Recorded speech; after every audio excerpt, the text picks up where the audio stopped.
that it is the case where, because of this new industrial revolution that we've started, we are creating new factories in America. We're creating new jobs in America. And somebody recently told me that we contributed more to economic growth singularly than just about any company in the world today to the American economy. And I believe that that's probably true. And the reason for that is NVIDIA is a multi-hundred-billion-dollar company supporting multi-hundred billion-dollar companies going after trillion dollars of industry. And so the economic prosperity, the technology leadership, unquestionable. The economic prosperity that we can contribute to, unquestionable. Now the question then becomes, how do we think through the diffusion of, the export of, the proliferation of American technologies and standards? We should, of course, number one, safeguard our national security, the little n, little s, to ensure that adversaries don't have access to sensitive technology or advanced technology that we don't need them to have access to. We should, number two, ensure that American companies, American technology companies, through partnership with us, have the benefit of the best and first. But then after that, after number one and number two, we should also proliferate American technology standards, compete around the world, fuel this flywheel of funding our R&D so that we can continue to be the mightiest technology industry in the world, so that we can fund the mightiest military in the world. And all of that, I think, goes hand in hand. Several times, Chairman Huang, you've talked about energy as being a pacing problem here. We, when we invented LED lighting, we just lost the demand signal, and half of our electricity grid is merchant supplier, and so they don't buy ahead of need. And so we're now really way behind. And you pointed out that China has built out twice the capacity of electricity than has the United States. How big a constraint do you see that as being for our build out for this revolution that you're trying to create? Deeply serious. I think at this point, we have to use every form of energy we can. I believe we can't rely on the power grid. We got to build behind the meter. We obviously need power generation systems. There's no question we should try to encourage and try to accelerate nuclear. We need to have energy growth very, very shortly. In the meantime, we're advancing our technology so quickly. No company our scale has ever introduced new generations every year. And when I say we just ship a new chip every year, people, because there's so many gamers in the world and they've known me for so long, and when they think about what NVIDIA builds, they think it's a module that looks like a gaming graphics card, our GeForce graphics card, and they plug it into their PC. Well, a GPU for AI centers, AI data centers, that GPU weighs 2 tons. It has 1.5 million parts. It consumes 200,000 watts. It costs $3 million.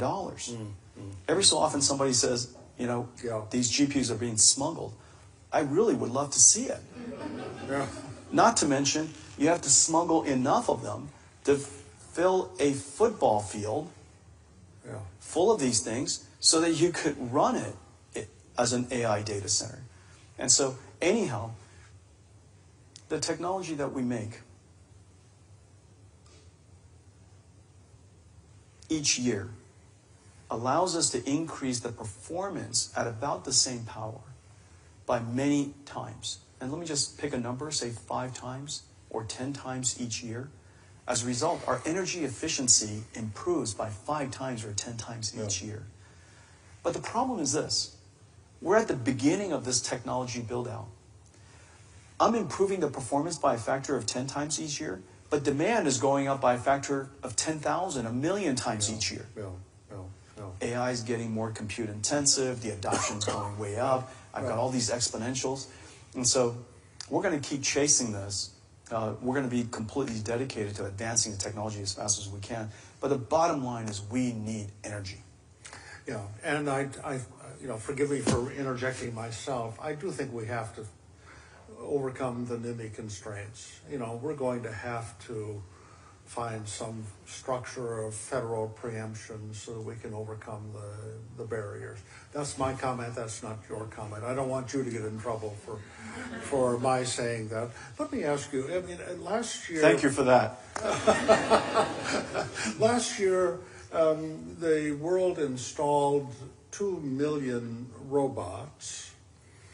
Half of them were in China, which is really astounding when you think about it. Tell me how robots fit in with AI. Let me just give you one example of why it's around the corner. These days you could describe in text, and you give it to a video AI, and it generates a video. You guys know this, right? It actually, from words, you can generate a video, okay? And let's say the video is Jensen reaches over, picks up a cup. So I take a picture of this screenshot, give it to the AI. That's the starting condition. And I say, now cause Jensen to reach over and pick up the cup. The AI creates pixel by pixel, token by token, my arm picking up the cup. And that everybody knows is possible today. You guys have seen it. Well, the AI can't tell the difference between it manipulating pixels versus it's manipulating a bunch of motors. So the idea that I can tell the robot, pick up the cup, is clearly just around the corner. We just have to take that AI, which currently sits in the cloud, and we have to put it into, otherwise called embody it into a physical mechanical system, which is called robotics. So the AI is around the corner. We can see early evidence that the technology must be possible. Now, China is going to be very, very good at this for several reasons. They have great demand. They have a natural indigenous demand for more workers. Manufacturing is a core part of what they do. We, by the way, because we're now reindustrializing, reshoring manufacturing, we now again also have significant demand for factory automation. And there's no question we have a shortage of labor. We all know that our industries would be larger, more profitable, more vibrant if we just had more workers. And so they have the same challenge. They have worker shortage coming up, very severe worker shortage coming up. So they have a national strategic imperative to make sure that robotics happens, number one. Number two, they have the AI technology. And number three, this is where they have the big advantage. They're really very good at electronics and mechanical intersections, otherwise known as mechatronics. This entire area they have the harmony of demand and supply side capability. Now, many other countries, Japan has surely demand side. They have the mechatronics, but Japan needs to have much better AI technology. Germany, great demand, extraordinary mechatronics. They need to have great AI technology. United States, if we reshore reindustrialize our nation, we will have great demand. We have great software technology, but we really, at the moment, need to improve our mechanical electronics. Yeah, I mean, using AI to find a better, vegan recipe for foie gras, maybe something my wife will look up. But we need to make this. That would be a miracle indeed, sir. It would be good. But we need to turn this into productive machinery. That's and right. The way in which it's going to change the landscape. Let me ask you, because we're running out of time.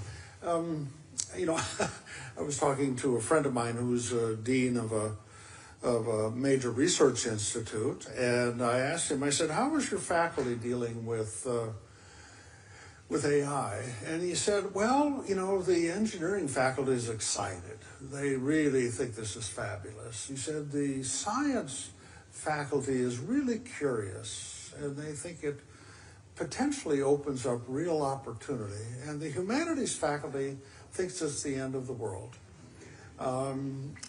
So it is a shorthand for the anxiety that people feel about the dark side of AI. How do you talk to us about that? Let me start from the end. There's no question that everyone's jobs, profession, will be affected by AI. Because the tasks within our jobs are going to be dramatically enhanced by AI. Yeah. Some jobs will become obsolete. New jobs are going to be created, and every job will be changed. So that, I used two words just now, and it's really important we think about these two words very differently. One is task, the other one is job. Now it turns out, I think it was something like 7-8 years ago,